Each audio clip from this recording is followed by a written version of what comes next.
오늘 창세기 45장에서는 요셉이 자기 정체를 밝히고 형제들과 화해하는 장면이 나옵니다.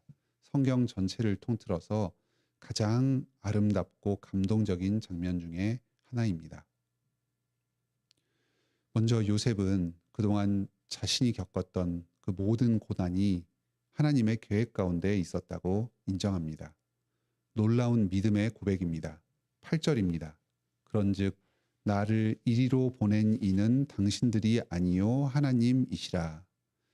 그동안 요셉은 형들의 범죄로 말미암아서 큰 고난을 겪었습니다. 하지만 그 모든 과거의 삶 가운데 심지어는 종살이를 하는 동안 또 누명을 쓰고 감옥에 갇혀 있는 동안 하나님께서 함께 하시고 은혜 베풀어 주셨음에 감사합니다. 오히려 형들이 죄책감에 시달리지 않도록 위로합니다. 17세의 형들에게 팔려서 39살이 될 때까지 곡절이 많은 인생이었습니다. 30세의 총리 대신이 되기 전까지 13년 동안은 실로 고난의 시기였습니다. 종살이를 하고 감옥 생활을 하였습니다.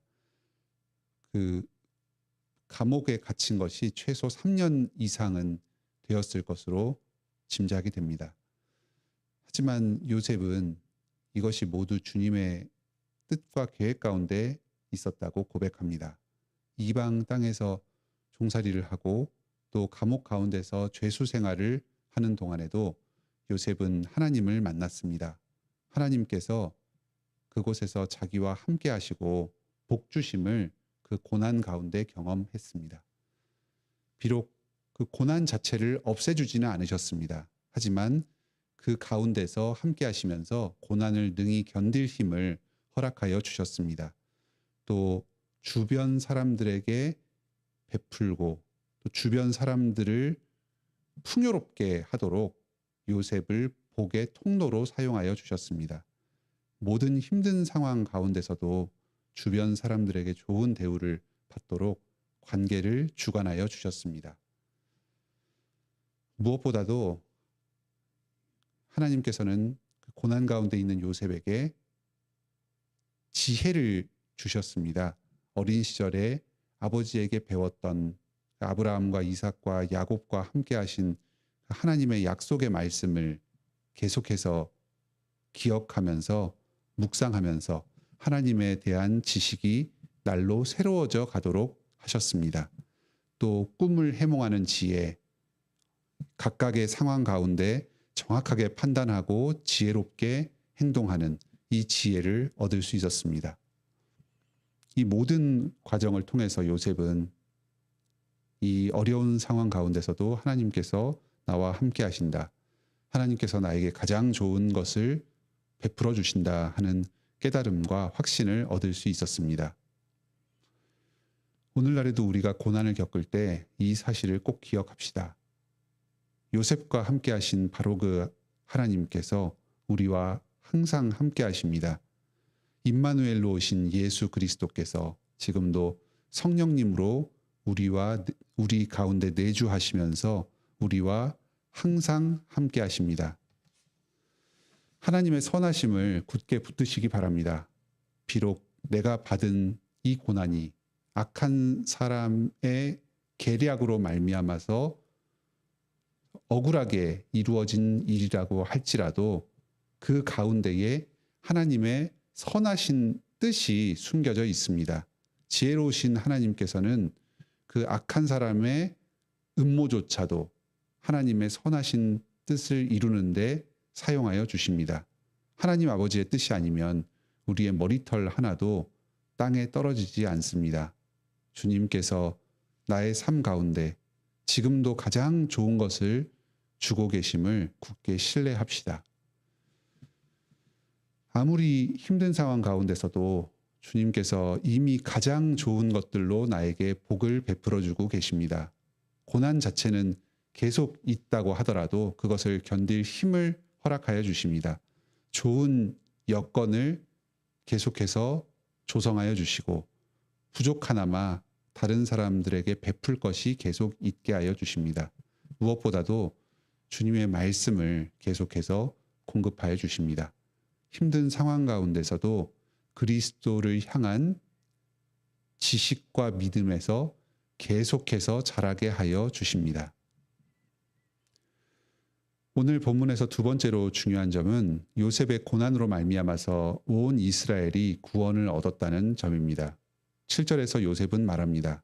하나님이 큰 구원으로 당신들의 생명을 보존하고 후손을 세상에 두시려고 나를 당신들보다 먼저 보내셨습니다.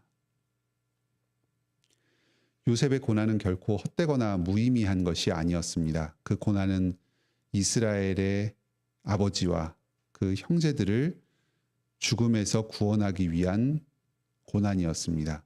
큰 가뭄을 피할 수 있도록 하기 위해서 먼저 요셉이 애굽의 총리 대신이 되어서 애굽의 피난처를 예비하기 위한 그 준비의 과정이었습니다.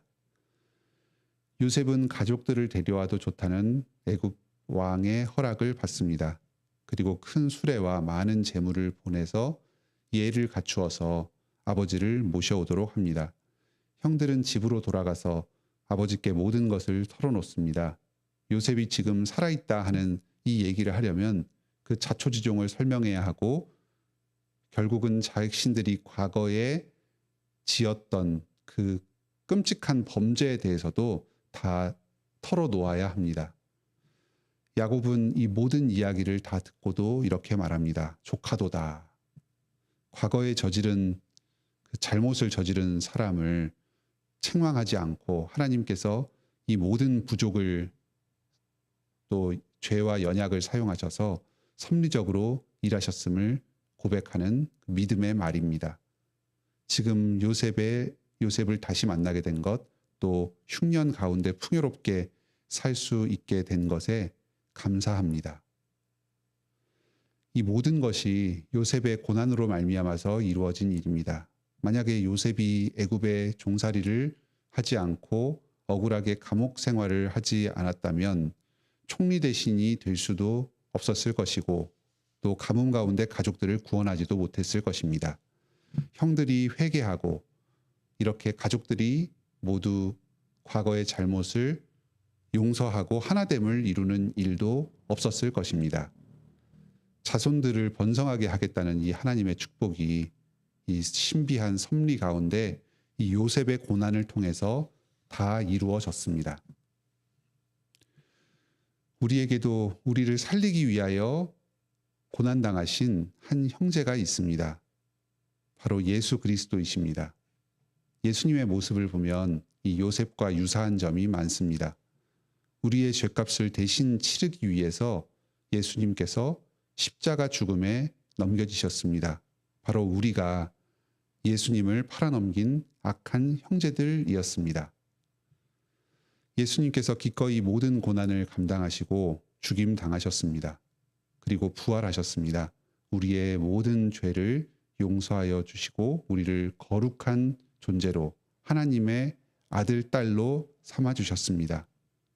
이제 우리는 죄와 죽음으로부터 자유케 되어서 영생을 누리는 구원을 얻게 되었습니다. 예수 그리스도께서 모퉁이돌 되셔서 우리들을 하나로 연합시켜 주시고 교회를 이루어 주십니다. 왜 예수님께서 아무 죄도 없으신데 부당한 고난과 죽음을 당하셨는가? 바로 우리의 구원을 위해서입니다. 우리를 위해서 죄 없이 고난당하시고 부활하신 주님의 큰 사랑을 찬송합시다. 오늘날 우리도 예수님의 제자로 살아가면서 십자가의 고난을 함께 감당할 때가 있습니다.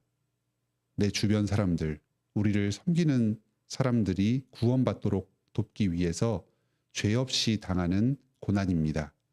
우리가 당하는 고난은 현실적으로는 의미 없어 보일지라도 결코 아무 의미 없는 것이 아닙니다. 다른 사람들의 구원을 이루기 위한 고난입니다. 우리로서는 그 고난이 어떻게 쓰임받을지 잘 모를 수 있습니다. 요셉도 마찬가지였습니다. 애굽에서 종살이를 하고 또 감옥에 갇혀 있는 동안에 요셉은 자신의 그 고통이 이 힘든 상황이 어떻게 쓰임 받을지 다 알 수 없었습니다. 하지만 주님께서 우리가 당하고 있는 이 고난을 통해서 우리를 준비시켜 주시고 모든 상황을 변화시켜 가실 것입니다.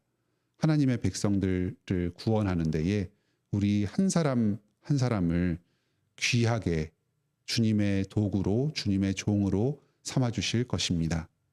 우리가 알거니와 하나님을 사랑하는 자, 그의 뜻대로 부르심을 입은 자들에게는 모든 것이 합력하여 선을 이루느니라. 아멘. 이 주님의 선하심과 지혜로우심을 굳게 신뢰하면서 오늘 하루도 고난의 삶 가운데서도 기뻐하고 감사하면서 주님과 동행하는 축복을 누리시기 바랍니다. 함께 기도합시다. 하늘에 계신 우리 아버지, 이 창세기 45장 말씀을 통해서 이 고난 가운데서도 주님께서 우리와 함께 하시며 우리의 삶을 지혜롭고 선하게 가장 좋은 길로 인도하여 주신다는 사실을 가르쳐 주시니 감사드립니다. 주님께서 허락하시지 않으면 머리털 하나도 땅에 떨어지지 않습니다. 우리로서는 왜 내가 이런 상황에 처해 있는가, 왜 내가 지금 이런 자리에 있는가 하는 것을 잘 알지 못할 수도 있습니다. 다른 사람들의 잘못으로 인해서 억울한 처지에 놓이게 되었을 수 있습니다. 심지어는 나 자신의 잘못과 어리석음으로 인해서 만족스럽지 못한 상황 가운데 있을 수도 있습니다. 하지만 하나님께서는 예수 그리스도의 보혈 공로로 말미암아서 우리의 모든 죄와 잘못을 씻어주셨습니다. 더 이상 우리가 당하는 고난은 우리가 지은 죄로 말미암은 죄값이 아닙니다. 주님께서 우리를 사랑으로 인도하시며 연단시켜 주시는 은혜의 통로입니다. 또 다른 사람들을 구원하시기 위해서 우리로 예수 그리스도의 십자가 고난에 동참하게 하시는 것입니다. 주님의 선하심을 또 신실하심을 굳게 신뢰하면서 여러 고난과 이해되지 않는 현실 가운데서도 우리의 맡겨진 일들을 담담하게 행하며 나아가게 하여 주시옵소서. 항상 기뻐하고 쉬지 말고 기도하고 범사에 감사하는 이 주님의 뜻을 날마다 이루며 살아가게 하여 주시옵소서. 우리를 위하여 먼저 고난당하신 예수 그리스도의 이 영광의 자비와 은혜를 찬송합니다. 오늘도 저희가 주님의 이 사랑과 은혜에 사로잡혀서 저희에게 맡겨진 이 모든 수고와 고난을 기쁨으로 감당하며 나아가길 원합니다. 이를 통해서 주님께서 교회를 세우시고 내 주변에 있는 사랑하는 가족들과 친지들을 구원하시며 온 세상 가운데 하나님의 뜻과 영광을 이루는 데에 귀하게 사용하여 주실 줄로 믿습니다. 저희가 주님을 사명을 감당하는 데 필요한 모든 은사들을 부족함 없이 아낌없이 공급하여 주시옵소서. 무엇보다도 말씀을 깨닫는 은혜를 풍성하게 허락하여 주시옵소서. 하나님을 더욱 알고 예수 그리스도를 알고 성령님을 알아가는 지혜에서 성장하게 하여 주시옵소서. 우리의 믿음을 굳건하게 하여 주시고 어떠한 상황에서든지 우리가 처한 그 상황을 말씀의 빛으로 조명하고 해석하며 또 우리가 나아갈 바를 분별하는 지혜를 허락하여 주시옵소서. 건강이 부족한 성도들, 또 경제적으로 어려움을 겪고 있는 성도들, 관계에 어려움을 겪는 성도들 주변에 있사오니 주님께 부르짖을 때에 주님께서 그 음성을 들으시고 응답하여 주시옵소서. 이번 주에 돌아오는 주일에 장로 선택 투표를 예정하고 있습니다. 주님께서 우리 교회에 주님의 뜻에 합당한 장로를 세워주시고 저희 모든 성도들이 주님의 뜻을 밝히 분별하여서 주님께서 선물로 주시는 장로를 받고 함께 기뻐하게 하여 주시옵소서. 교회에 계속해서 방문하시는 성도들, 또 새로 등록하여 정착하시는 성도들 은혜 베풀어 주셔서 예배 가운데 기쁨 누리게 하여 주시고 성도들 간의 교제를 풍성하게 누리게 하여 주셔서 이 교회와 함께 주님의 몸을 이루어서 그리스도의 장성한 분량으로 자라가게 하여 주시옵소서. 예수님의 이름으로 기도드립니다. 아멘. 은혜로운 기도의 시간 되시길 바랍니다.